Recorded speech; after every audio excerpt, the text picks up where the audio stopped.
کہنے لگے یا رسول اللہ اسلام میں ہمارے لیے بھی کوئی نفع ہے؟ حضور نے فرمایا کیا ہوا؟ کہنے لگے حضور ہمیں تو نقصان ہی نقصان نظر آ رہا ہے اپنے حق میں۔ حضور بتلائیں اگر آپ کے دین میں کوئی خیر ہے تو ہم کلمہ پڑھیں فٹافٹ، باقی تو دنیا میں ہمیں اپنا نقصان ہی دکھائی دیتا ہے۔ یہ بھی امام طبرانی نے لکھا ہے، محبوب علیہ السلام نے فرمایا تم پہلے اپنی بات کرو، پوچھنا کیا چاہتی ہو؟ کہنے لگے یا رسول اللہ ایک تو ہم نے سنا ہے اسلام میں بھی ایک معاملہ یہ ہے کہ جن دنوں عورت ناپاک ہوتی ہے وہ نماز نہیں پڑھ سکتی، وہ روزہ نہیں رکھ سکتی۔ حضور یہ دینی نقصان ہوا، اور دو عورتوں کی گواہی ایک مرد کے برابر ہے۔ دنیا میں بھی ہمارا وہ کردار نہ ہوا جو کہ مردوں کا ہے تو حضور ہماری دنیا میں بھی نقصان ہے، دین میں بھی نقصان ہے۔ یا رسول اللہ یا رسول اللہ یا رسول اللہ صلی اللہ علیہ وسلم آقا، پھر تو یہ ہوا کہ ہفتے مہینے کے بہت سارے دن عورت ویسے ناپاک رہی، دین سے دور رہی، اور اگر وہ قومی معاملات میں کوئی کردار ادا کرنا چاہے پھر بھی اس کی گواہی دو عورتوں کی ایک مرد کے برابر، تو حضور دنیا کا بھی نقصان دین کا بھی۔ میرے کریم نے فرمایا بیٹھ جاؤ بیٹھ جاؤ۔ عورتیں بیٹھ گئیں تو محبوب فرمانے لگے تمہیں پتہ ہے جب کسی کے گھر میں بیٹی پیدا ہوتی ہے حضور کیا ہوتا ہے؟ فرمایا میرا مالک دو فرشتے بھیجتا ہے، فرمایا وہ آ کے گھر والوں کو سلام کہتے ہیں، جنوں اور انسانوں کے علاوہ ساری دنیا ان کے سلام کو سنتی ہے۔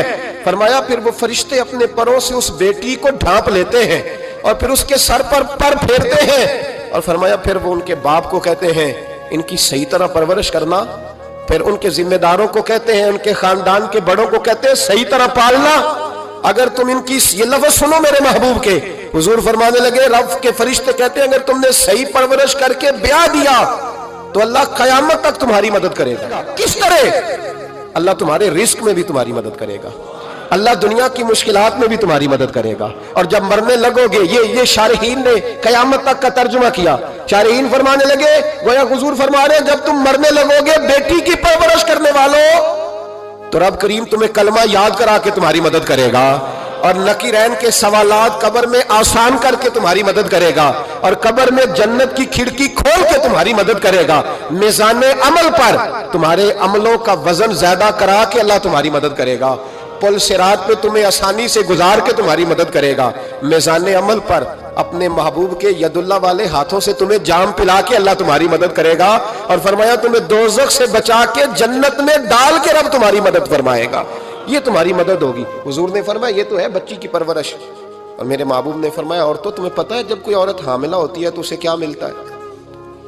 بیویاں تو پہلی بات سن کے رونے لگی، ان کے آنچل آنسوؤں سے بھیگ گئے۔ محبوب فرمانے لگے جب کوئی عورت حاملہ ہوتی ہے تو رب اسے اسی طرح کا اجر دیتا ہے جس طرح اس مجاہد کو اجر ملتا ہے جو جہاد فی سبیل اللہ میں جاتا ہے، اتنا اجر اللہ حاملہ عورت کو دیتا ہے۔ اور محبوب کریم علیہ السلام فرمانے لگے جب وہ بچے کی پیدائش ہوتی ہے، جب بچہ جنتی ہے تو رب اسے اتنا اجر عطا کرتا ہے جتنا رب کریم ایک شہید کو اجر عطا فرماتا ہے، ایک شہید کے برابر مالک اسے اجر دے۔ اور شہید کا اجر تو آپ کو پتہ ہی ہے کتنا ہے، اس کا پہلا قطرہ زمین پہ گرتا ہے تو گناہ اللہ سارے معاف فرما دیتا ہے۔ فرمایا اللہ عورتوں کو یہ اجر دیتا ہے۔ میرے محبوب فرمانے لگے شرط صرف اتنی ہے کہ اپنے خاوند کی فرما بردار رہنا، اور فرمایا اس کے بعد جب وہ بچہ پالتی ہے رات کو اٹھ کے اسے دودھ دیتی ہے، اور اگر بول و براز کرے تو رات کو اٹھ کر اس کی صفائی کرتی ہے۔